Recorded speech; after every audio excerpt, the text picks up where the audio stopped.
All right, good evening. Today is Monday, March 25th, 2019. Welcome to the Sweet Talk. I am Kim Matina. I am a Google certified trainer and a gold product expert in the Google for Education, Jamboard, and CS First Help Forum. And today I have three very special guests on my show, and I am so excited to have them on.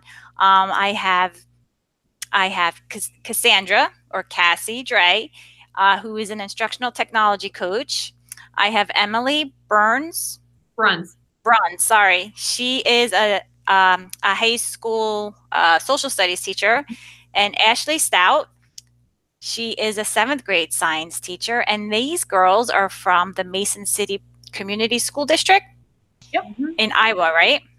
Yes, mighty Iowa. Yes. And so happy to have them on because they are going to be talking about my favorite tool, Jamboard. And Jamboard, if you don't know anything about it, it is the latest and greatest app tool out there that you should get on board with your students, because it really is an open learning space. And that's how I explain it to the teachers at my school. It's an open learning space that will support the 5 C's of education. Thanks to Steve Hope, he added the 5th C, which is curation. And it just brings in a whole nother level of learning for the kids. So I'm gonna let Kassandra or Cassie and the girls here really talk about it, introduce it, how they're getting it into their classes, and how the teachers and the students are responding to it. So Cassie, I know you're the instructional technology coach, so you're probably one of the frontier people here to lead the brigade. So how are you getting all the training out there and for the teachers, and how are you convincing the teachers to use Jamboard? Well, we took a risk, I'll be honest, when we were actually looking at smart boards at the high school. And one day the tech guy and I just Googled what are businesses using, because I feel like the business always gets stuff before the schools do. So we Googled it, we came up with Google Jamboard, and I said, hey, we're a Google school, our teachers use Google Drive, Google Classroom, let's take a risk and do this. So, and this is before I saw you and Tom Milani, who was using the Google app, and I'm like, there's some educators out there using it. And just a little background, we have about 17 at the high school, 10 at the middle school, and then we have a 5-6 building that has about 6 of them. So the training was, I felt like I was on a log roll going with it, because in that month, Google was constantly sending out new updates, and I guess you guys would probably agree with it. We did small group training with all the teachers, and then we followed up with monthly meetings. And then constantly what I do is I walk around and check in with the teachers and ask how it's going, email them how it's going, and then collect pictures and videos and distribute to each other, because teachers' time is precious and the best is we learn from each other. Definitely, I agree with that. And so when your students are using them in class, what device are they using? We have Google Chromebooks that are touchscreen capable, which I think has been a big benefit. A lot of times, like in my room at least, the big Jamboard is more of the teacher product or the teacher device. Although sometimes I'll have students do presentations on it, but for the most part, if I'm on the big device that you can see behind me, students are on their Chromebooks. And then we use PTO, parent teacher organization dollars, to invest in some styluses so that students can have them in class and be able to draw on their screens just like I draw on the big device. And in our middle school, we don't have the touchscreen. We still have Chromebooks, but they're still able to use the app through the Google Play Store in the same capacity, just without the touchscreen capabilities. Yeah, I'm trying, like at my school I'm the only one with the Jamboard in my room. I'm in the technology lab, and I'm using it like similar to what you're saying, Emily, more as like the teacher device. For my robotics club, I'll have the kids collaborate on it. But we have, in my class, I have a set of iPads, which I prefer the kids using the Jamboard app versus the web version, because we have the Chromebooks like you guys have in the middle school they're not touchscreen. So it's nicer to have the touchscreen capability when you're doing the Jamboard or using the Jamboard. So what kind of, I guess, what kind of, not results, but what kind of feedback or reactions are you getting from the students when they use the Jamboard or when they use the app? Are you getting like, you know, that warm fuzzy feeling from them that they're receptive to it? I'll speak. Actually, I had a great conversation with a kid because I was with senior capstone and talking about how they can use the Jamboard to do the presentation. And a lot of the kids say they're engaged and they feel connected. And I think that's what the Jamboard does. It fuses the teacher with the student. It brings them together to drive the lesson. So the feedback we hear from the kids is they feel that with the Jamboard, they're connected, engaged with their teacher. I'll talk to people from the trenches. What do you guys think? I think for me, when I'm using it in class, a lot of times I will be writing notes on it in class, like in traditional direct instruction, but I'll allow students the option to view it on their device. And so it's almost like challenge by choice. Like some students want it on their device. Some students know they can't handle having a device open because they'll get distracted by something else. And so I think it's allowed students to kind of take responsibility for what they need in their learning, you know, and be advocates for themselves and say, hey, I want this on my device because when I'm doing notes, if I move to the next page in like a traditional Google slideshow, all students move with me, you know, assuming that they don't have a copy of it. But on the Jamboard, we can all be on the Jam and I can move to the next page and continue writing. But if they're not done with the original page yet, they can stay there and then move when they're ready. And so I think allowing students to say, like, I can handle this. I want it up on my screen, or I need that, you know, closer visual instead of having it up in the front of the room has been beneficial for a lot of students. And I would say in the middle school, the kids are just excited. It's something new. It keeps them engaged. I would say almost daily they ask, hey, are we going to do anything today on the Jamboard? Or are there any projects coming up or different assignments in different classes where we can actually use them? And so it's pushed the teachers as well to try something new. And I would think that would be our biggest risk with that was having willing teachers and wanting to take that jump, which I think we're all trying our best. Yeah. Yeah, exactly. I feel you. I mean, it definitely is a mindset because, you know, people are going to use what they're comfortable with. But, you know, in order to expose the students to the new skills or the new technology out there, we as the educators and the adults have to take the risk and you know, expose them. So sometimes it could be hard to do that when you're working with a person that doesn't have that flexibility at all, you know. I agree with all of you. I really feel like when I was using it with middle school 7th grade students in science, they were engaged and because it was something different and it was new and they ran with it. There wasn't really a big learning curve for the students at all. Did you find that as well? I just had that discussion. I think it's a tool that's simple, that I think that's why our teachers have ran with it, because it's simple tools, but you can do a lot with it. And like you said, there's not that learning curve where it takes lots of training. It's just more through the exploration. And I think, you know, in conversations with Cassie, because she's seeing students use it at all different levels because she travels between buildings, it's kind of funny because at the high school, I see that students are still very traditional. Like if they're doing a slideshow, they want to make it basically look like a Google slideshow or a PowerPoint presentation. But in speaking with Cassie and seeing examples, the middle schoolers are much more willing to kind of branch out and try something new. And so I think as we get used to it, especially with students that are in lower levels that come up using it, they're going to use it in ways that, like as a high school teacher, I didn't really envision them using it, which I think is really cool to see them branch out and kind of teach me things that you can do with it as well. Yeah, I totally agree. I did a session on it in our district PD day, and I found that the elementary school teachers totally ran with it. Like they were like, oh, we can get this and put this in the background and we can have this, you know, drawn or picture in the background, and the kids can do labeling and overlays. And the middle school, you know, I think we need to try to help them a little bit more. I don't think they really feel like, you know, there's a need for it as much as that it would fit in.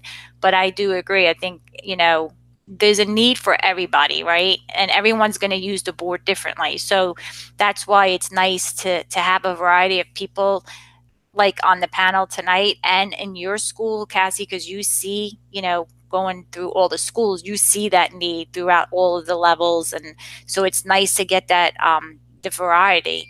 And I do agree. I think a lot of the elementary school teachers, if they have the touchpad device or the iPad or the Chromebook, whatever, the touchpad, I think they would utilize more of the drawing tool, especially with elementary. Like they can write their name, they can draw their name, they can write the letters or the numbers or whatever, and basically have more of a penmanship kind of experience with it, you know, or drawn experience.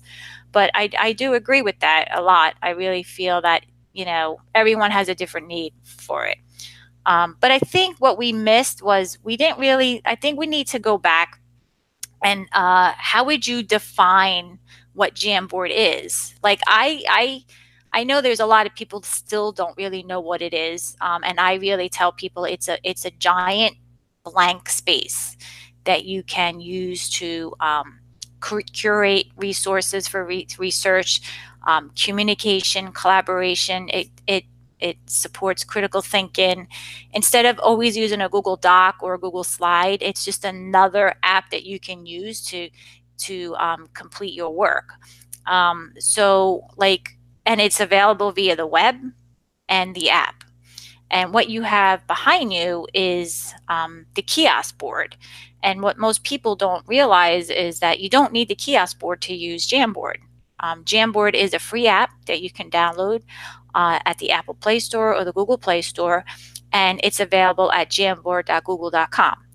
And, you know, you don't need to buy the hardware with it. And I think that's a misconception with people because they really think that that's what they need, but you don't. So how would, like, in your opinion, you know, we have 3 different experts here. How do you define Jamboard? I thought we were going to go left to right. Well, I'll give you guys numbers. How about that? I would define it almost as an extension to the whiteboard, but it just has so many more capabilities. Just to be able to bring up animations or different pictures. I just really feel like the opportunities are endless with the Jamboard. And so I think you can manipulate it or change it to whatever meets your style. And so I think that's one of my favorite parts about the Jamboard is that you can use it in a variety of different ways, whether it be a teacher resource, whether it be more of a student resource or differentiation for students. There's just many opportunities.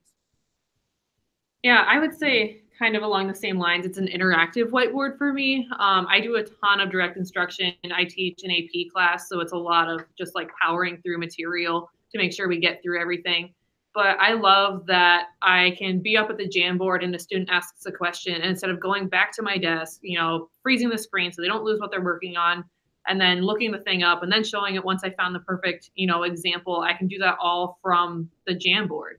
Or I can give students edit access and say, okay, you look this up and you put an example on there because I'm going to keep moving, or different things like that. And I think Ashley's point that it's something different for everyone is something that we see in our building all the time. Like, I think we all have different definitions for what the Jamboard is because we all use it in different ways.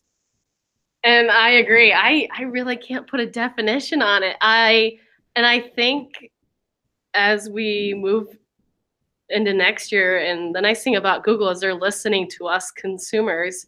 And I mean, what changes and updates it could do is totally change what it is. I would have to say it's dynamic, and the teachers are all using it differently. Like for direct instruction, collaboration. One thing that popped in my mind, it holds us discussions. Every student has their voice. Mm-hmm. But I don't know. I can't really put a word on it, but I think it's going to evolve. In the next year. As it's new, it's still new. It's like Anita said the other day, it's a baby product, and every teacher is using the tool different. I think that's what's nice about it. Yeah, it's been a cool experience to kind of be one of the schools in the country piloting this program. And so Google kept asking us, like, what do you want with it? You know, what feedback do you have? And so we would give them feedback. And then like a week later, that would change in the Jamboard product. And so it was kind of cool to see a big company like Google actually cares about the schools using their product and making it user friendly. And like, that was something I didn't expect. Yeah, I'm part of the team, and they do, that's one thing that they value is feedback, and they do prioritize the feedback, and they do listen and they read it, and they do try to, apply what you're saying in the new update. So, you just got to keep sending them feedback. I know I do on my Jamboard. Every time I use my Jamboard, I learn something new, like honestly, and what I love, love, love about my Jamboard is that I can share a jam in Google Classroom, and I can send it out and make a copy for each student, just like it was if it was a Google Doc. And that's what I try to tell people, like, I can do that, or let the kids do it. Let the kids create it and attach it into Google Classroom, because it's part of the G Suite. And it's out there in Drive. All you have to do from Drive is go to New, right? And then you do whatever it says, Create, and then you go down to More, and then Jamboard's there. And they can interact with Jamboard, with Google Classroom, and all of the other apps with it. And that's what I love about it the most. Like, I can create a jam, send it out view only, and have the kids use it as a reference. Or I can download it as a PDF file and send it to the kids as a reference in Google Classroom. Like, to me, that's like priceless, especially like if you guys are using Google Classroom, which I'm assuming that you are. Do you find yourself using it with Classroom? I've had students submit things like for an assignment where I traditionally did a poster. I said, we have this new device and you have this Jamboard app. You should use the app instead and create a digital version, basically, of the poster you would do. And they submitted it through Classroom. But for me, I'm a board writer. Like, instead of doing traditional Google Slides or PowerPoints, I write a lot of notes on the board. So if I handwrite them on the Jamboard, the nice thing is that I can save it. And so if a student was absent, I can send it out to them immediately.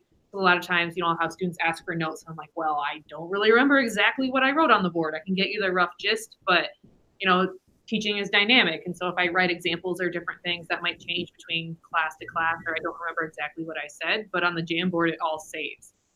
Saves a digital copy of your handwritten work. Yeah. The other thing that the Jamboard does is it allows you to pull up Google Docs or Google Slides directly on the Jamboard. And so that's really been a big difference for me, and allowing me to kind of show and model how kids should be working on different assignments or labs that we're doing, and how to go about filling out the different Google apps that we already have. I was about to say that, you hit it. A lot of teachers, and like you said, back to that white space, a lot of teachers are not flipping between, here's the assignment on Google Doc, here's the assignment on this. It allows you to put all those apps into one, and it's on that one spot, and you can say, here's the slide, here's the worksheet. And a lot of times what teachers get frustrated is, here's new technology, now I have to reinvent this assignment. No, this allows you to take what we already have, your assignments in Google Doc, you've got the Google Slide, you can put it all within the Google Jam. So let me ask you a question now, because you brought up a good point. So if I have a jam, and I can insert a Google Doc into the jam, and then I share this out with the students in Google Classroom. So I'm a student, I open up the jam and I see the jam with the content, and when I click or tap on the Google Doc, it opens the doc as if it was attached to the classroom assignment, or if it was just a link, or does it open it up within the jam? I honestly cannot speak to that. I only can speak to when it's on the actual kiosk. I don't know. That would have to be something to try out. So that would be something like, because you mentioned that you can put resources in there, like Google Docs and other files in the jam. So I'm wondering if that might be something we should test, being part of the team, because that would be really that would even be even better, because then the kids have a copy of the document in the Jam, and then it's a live link to open up in a new window, or you know what I mean, or like even to expand on it. I'm not sure. I know in the kiosks you can do that, but I don't know about the app or the Chromebook version. I'll have to ask.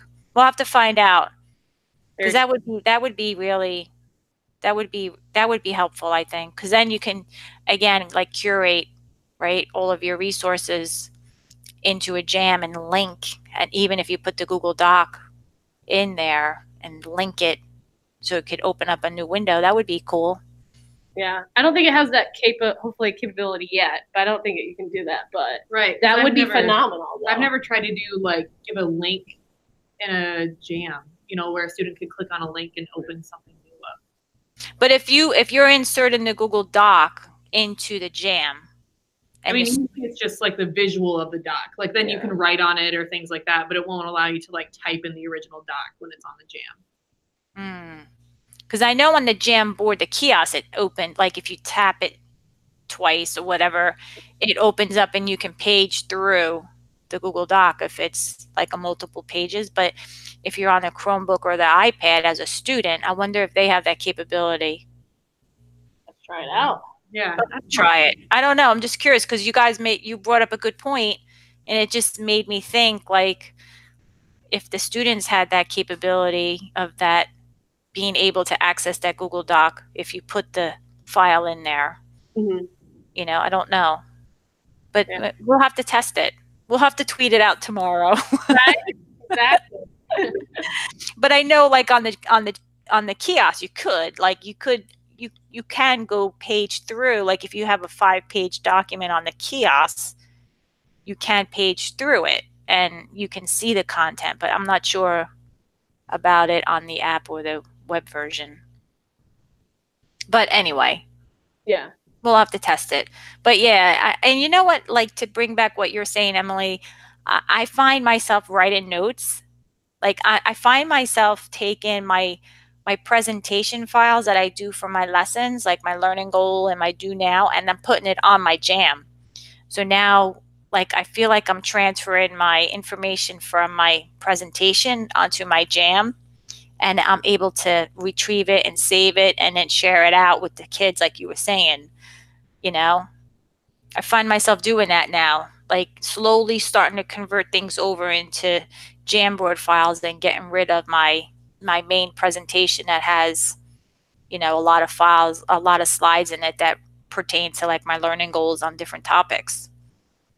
Right. I think one thing, I teach next to a small group, like special education social studies teacher, and she's used it a lot to reinforce note-taking skills. Like she'll continue to use her traditional Google Slides, but then, you know, we're trying to get students beyond just copying things down word for word. So she'll model to them what it looks like. So you have the slide in front of you. Here's, you know, what I would do if I were taking notes on this. Here's how I would synthesize this information. So you get to model, you know, note-taking skills, annotating text, that sort of thing in a dynamic environment where you can also save, you know, what you're doing. Whereas if you did that on a traditional whiteboard, your next class comes in and you have to erase what you were doing.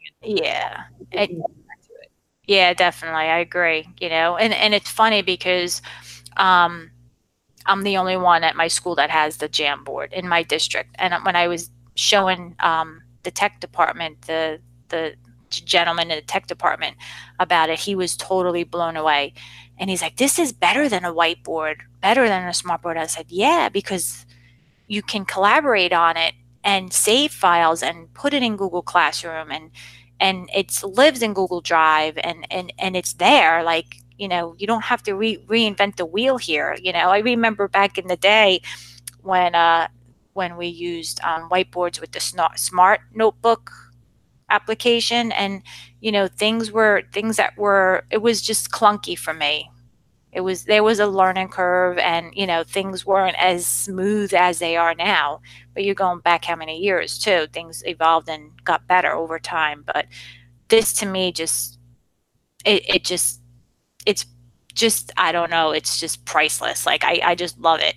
It just takes the whole learning space and just makes it more come to life.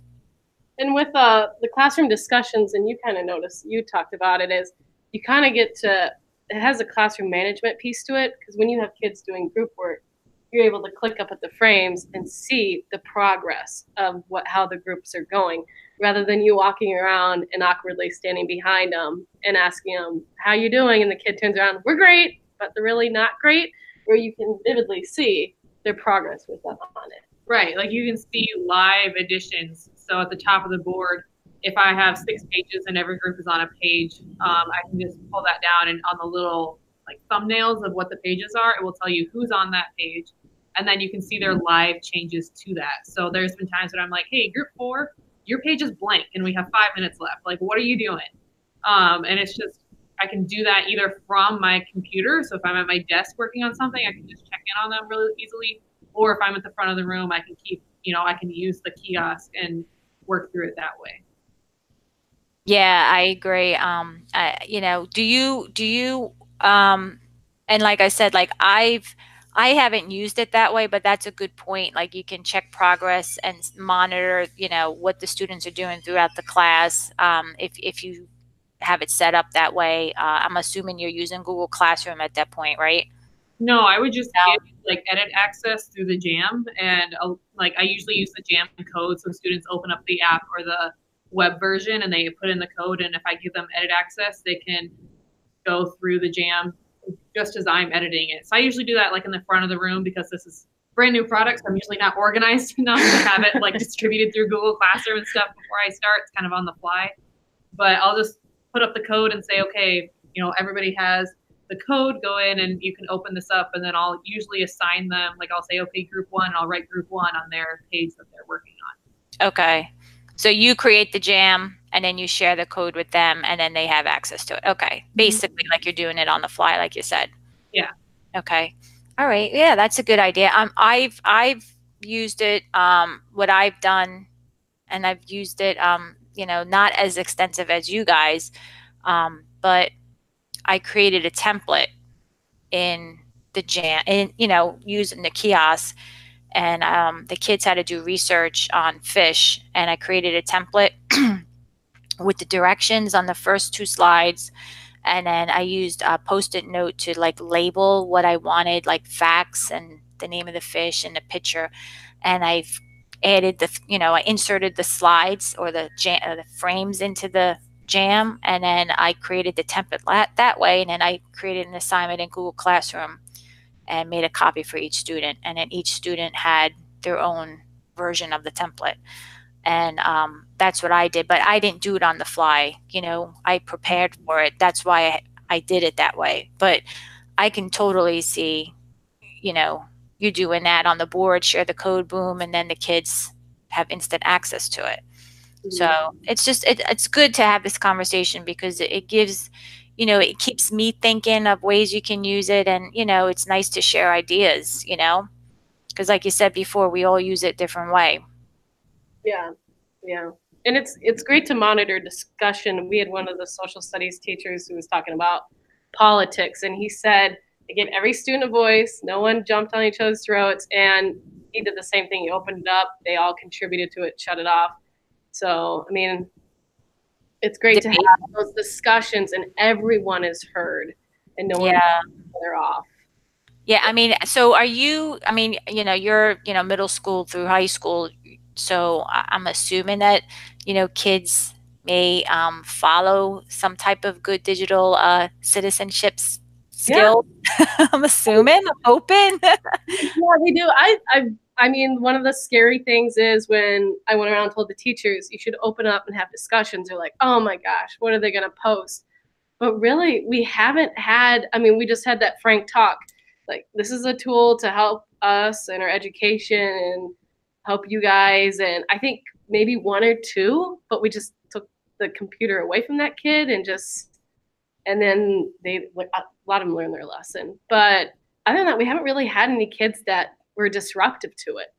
I think too, like in my really big classes of over 30 kids, I've done it where instead of giving everyone access, plus I've also had issues with it just being bogged down. Like you put that many kids on one document basically, or one Jam, and it gets kind of glitchy sometimes. But I've also said, okay, you have we're going to divide you into 6 groups, and you have 1 representative from your group that gets to add to the jam. And okay. opposed to like 30 kids all trying to add to the jam at once. Instead, it's a little less chaotic. And I think that way, you know, you also filter out maybe some of the inappropriate things that might come up.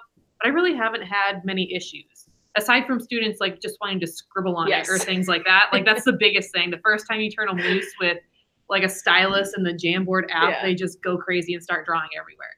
But nothing has come up that I've been like, oh my gosh, we can't do this, shut it down or anything like that.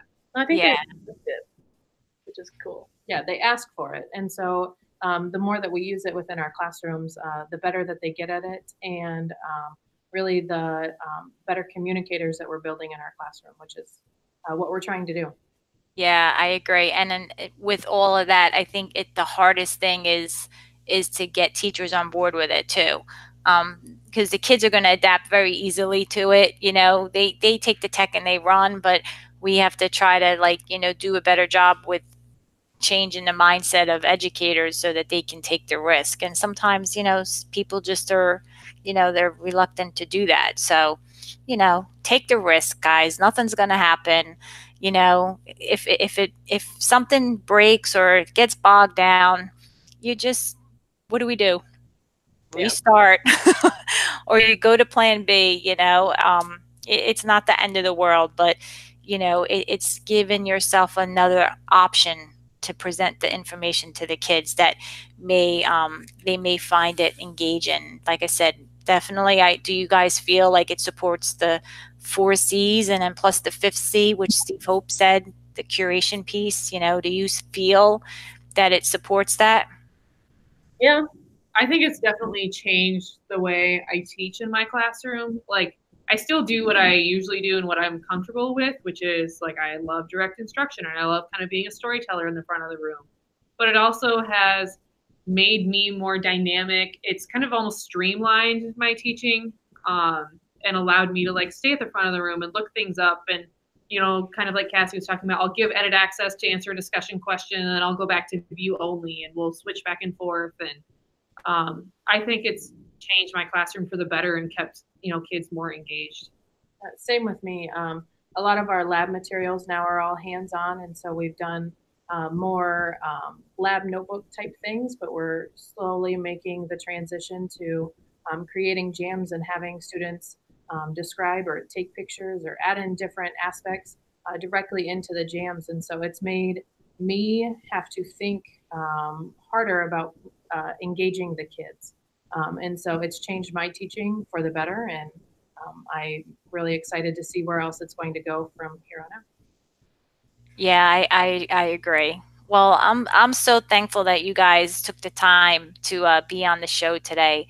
We're going to end on that note because that's a high note that you that you touched on there. That's a perfect way to end. Because I totally agree, and I couldn't honestly. Now that I have it, I don't think I could be without it. You know, it's starting to change the way I, like you said, present the information and use it and you know, share. So it's definitely an evolving process, and with that, you end up evolving as well. So I want to thank you girls for being on today and sharing your ideas and your expertise and everything that you know about Jamboard, because I think it's important to talk about it. So with that said, what I'm going to do is I'm going to share my screen real quick and wrap up the show. So can you see my screen? I hope so. Yep, we're good. Okay. You're answering questions. I always ask. Well done.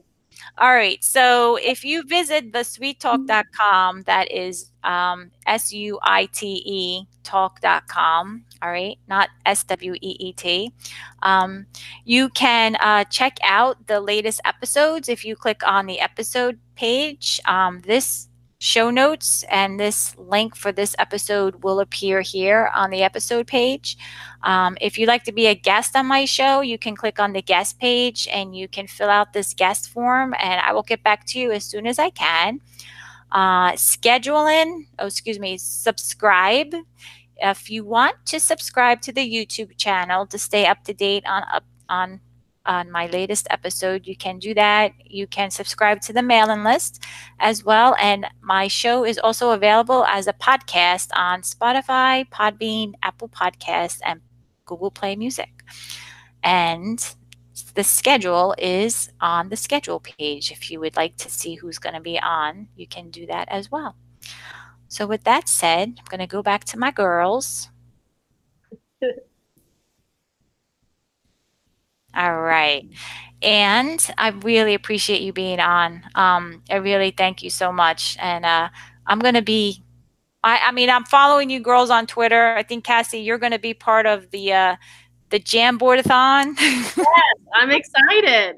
Yeah, I don't know what I'm getting myself into, but if you two ladies want to be a part of it, that'd be great because we can get a teacher perspective as well. So I'll, I'll add you to the list, but we'll talk about that very soon. But again, thank you. It's been so nice talking to you. It's been a pleasure. I think, Emily, were you at the Yeah, I went to South by Southwest in Austin and got to be part of the Google panel. So yeah, that was awesome. You did a great job. I was watching it, so I knew you looked familiar, and I'm glad that you made the time to be on. See, you're famous before you even got on my show. It's all you know, right?